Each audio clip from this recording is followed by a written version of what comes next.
Saturday, July 13th. In Europe again today, German and British bombing planes have exchanged raids. German planes, after raiding England yesterday, extended their attacks into Scotland and Wales during the night. British planes again sought objectives in Germany and German-held territory. Italy claims Britain's lifeline in the Mediterranean is cut, and the British fleet bottled up. But there is no confirmation of such reports anywhere else. Now the news from Europe, direct, Berlin and London. First, Edwin Hartridge reporting from Berlin. Good morning. This is Berlin.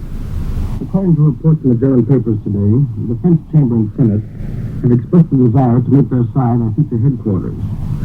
But this proposal has been vetoed by Marshal Pétain and Pierre Laval. Well, the German government has not yet come to a definite opinion regarding the question of the French government moving to Paris. It was announced at the Foreign Office press conference here this noon. The new French cabinet has been announced, the first under the new authoritarian regime. It is headed by Marshal Pétain, who becomes head of the state, succeeding Albert Lebrun as president, in addition to continuing on as prime minister. Pierre Laval as vice premier. Other members of this cabinet are André Marquet as minister of the interior, Alibert as minister of justice, Admiral Darlan remaining on as minister of marine, General Weygand as minister of defense, Dupillier as minister of finance, and Paul Baudouin as minister of foreign affairs. As a new cabinet post created by Pétain, Ministry for Youth and Family. It is headed by Jean Ibanez-Guerre, advisor to the former Chamber of Deputies. Some of the conflict and irritation caused by the occupation of France by enemy troops has come to the surface. According to a story in the Lens-Borsen Zeitung this morning, the newspaper Nouvelliste of Lyon has been critical of the occupation of that city. And the Borsen Zeitung snaps back with this comment, quote, "The pluralists of the Nouvelliste should be warned once and for all. It would be very dangerous to mistake German generosity as a sign of weakness. We have forgotten or forgiven nothing. And we are well aware of the possibilities of shutting the vicious mouth of those offending the victorious German armed forces." End of quote. The commentator Silex in the Deutsche Allgemeine Zeitung this morning gives his reader a between-the-halves discussion of the objectives and the results of the combined German U-boat and airplane attacks on British shipping. This phase of the war does not excite the interest of the amateur observer as much as it does the professional interest of neutral and enemy military and naval people, he says. According to his statement and the official claims, the German submarines have thus far accounted for approximately 2 million tons of enemy shipping. German superplanes and bombers have sunk another 1 million tons, or a total of 235 ships. And another 1,400,000 tons have been sunk by surface craft and shore fire. The success of Germany is due to the fact that the strategy is not guided by the orthodox and conventional methods of warfare, nor does it avoid taking risks, Silex says. The great amount of space devoted to the reports of aerial warfare over England, the Professor Billbacher adds this comment, quote, "We are now serving bombs at the 5 o'clock English tea hour." And then, in speaking of the interim period between the armistice in France and the start of the war against England, this paper says, quote, "The battle zone of England stretches horizontally from Narvik to Brest, and vertically all the airspace over England. And in that space are now hovering the messengers of battle to come. Germany is silent as she always is before battle. The surrounding world will hold its breath as it has finally learned what this silence means." And then this pre-game fight talk carries this offer, quote, "England has a chance to become a European state, to become a useful member of the European continent, as all the peoples and herself are conceived. But she has always preferred to look for a future in the wide world and found her wealth on an overseas empire." End of quote. The New York correspondent of the Deutsche Allgemeine Zeitung has a long detailed story today explaining to German leaders the processes of the American Political Party Convention. The correspondent gives his own impressions and expresses his surprise that any business is accomplished in what he describes as the carnival-like jumble of flags, speeches, and shouting delegates. Then he adds this cryptic and unusual comment, quote, "Some bold spirits saying that the old America is dead, that old America which liked to lie in bed chewing tobacco." End of quote. This is Edwin Hartridge. I return you now to Columbia in New York. This is New York. Here's the latest news from Rome. An official communique today claims that Italian airplanes have blasted the British fleet in the Mediterranean and struck repeatedly at one battleship and two cruisers with heavy bombs. This follows on the heels of Italy's claims that Britain's fleet has been bottled up, badly beaten, and the British Empire lifeline in the Mediterranean cut. Now back to Europe for more news. News reported from the British capital by Columbia's correspondent. Go ahead, London.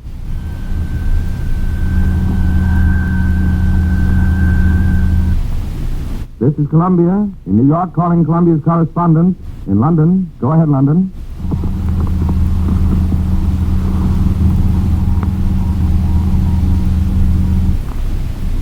Ladies and gentlemen, at this time we had hoped to present the latest news from London reported by Columbia's correspondent.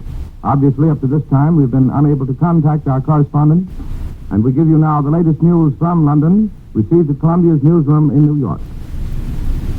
German air raiders, steadily increasing the fury of their attacks, extended their bombings to Scotland and Wales today, in addition to continuing their campaign against England in apparent preparation for a blitzkrieg invasion attempt. After bombing England heavily during the day, the German planes coming in relays attacked southeast and southwest Scotland and various areas in Wales, doing considerable damage. Some of the German planes dropped their entire bomb loads at one time in order to race for home before British fighter planes arrived to challenge them. 11 German bombers had been shot down in the last 24 hours, and 48 bombers and fighters had been shot down in the last 72 hours. A communique of the Air Ministry and Home Security Ministry said, during the night, enemy aircraft dropped bombs on a few districts in North and East England, Scotland, and Wales. Some houses were damaged, but casualties were not numerous, although some persons were killed. One German plane dropped 3 bombs in a municipal housing area in southwest Scotland, wrecking a 3-story apartment building and causing numerous casualties. Reports indicated that the Germans had dropped both high explosive and incendiary bombs on southeast and southwest Scotland, but had concentrated on incendiary attacks in northeast Scotland.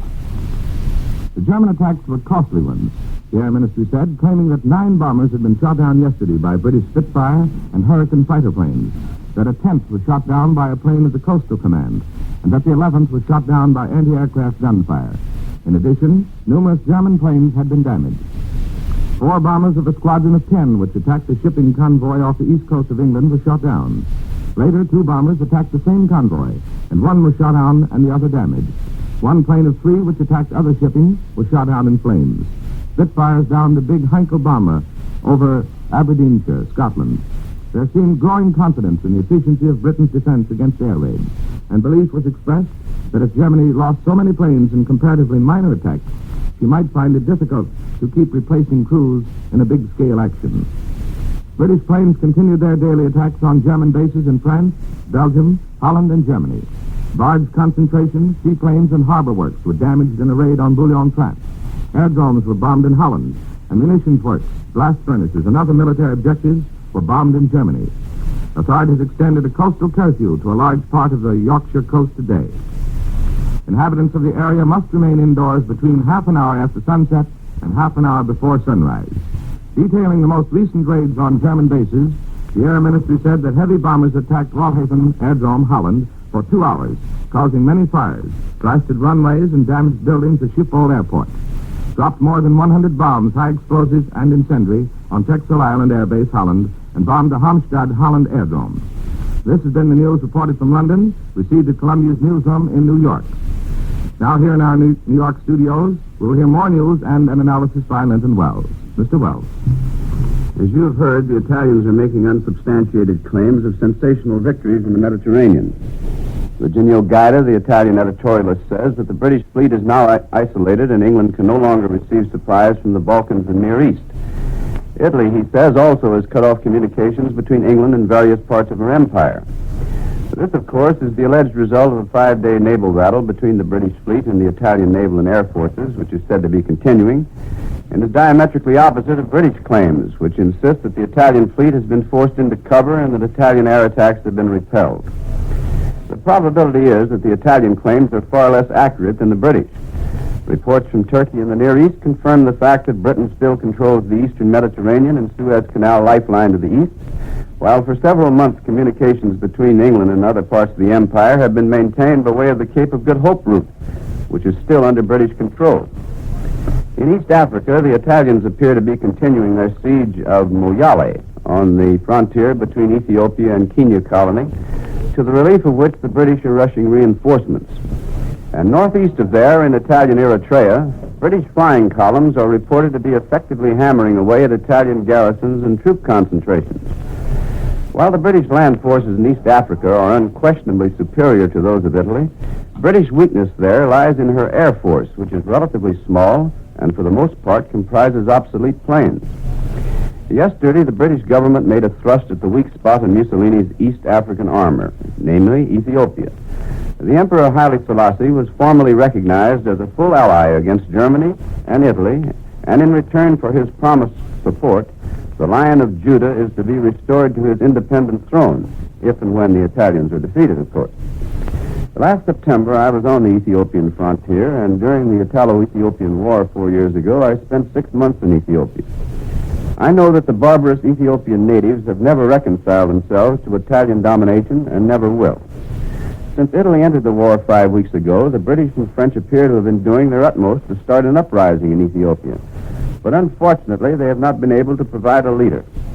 Now, apparently, tough little Haile Selassie has been persuaded to resume the leadership of as courageous an aggregation of fighters as there are on earth, who need only modern arms to back up their fighting prowess and make them an enemy to be reckoned with. For several years now, Haile Selassie has been living in retirement at Bath, England. He has been so poor that he had to ride the buses. He has no reason to love either England or France.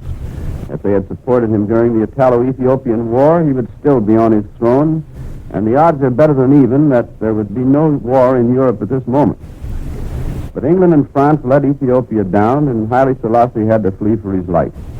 Later, the two nations recognized Italian claims to Ethiopia, and British courts even went so far as to deny Haile Selassie's claims to Ethiopian money and turned it over to Mussolini, hence the poverty-stricken state of the Negus.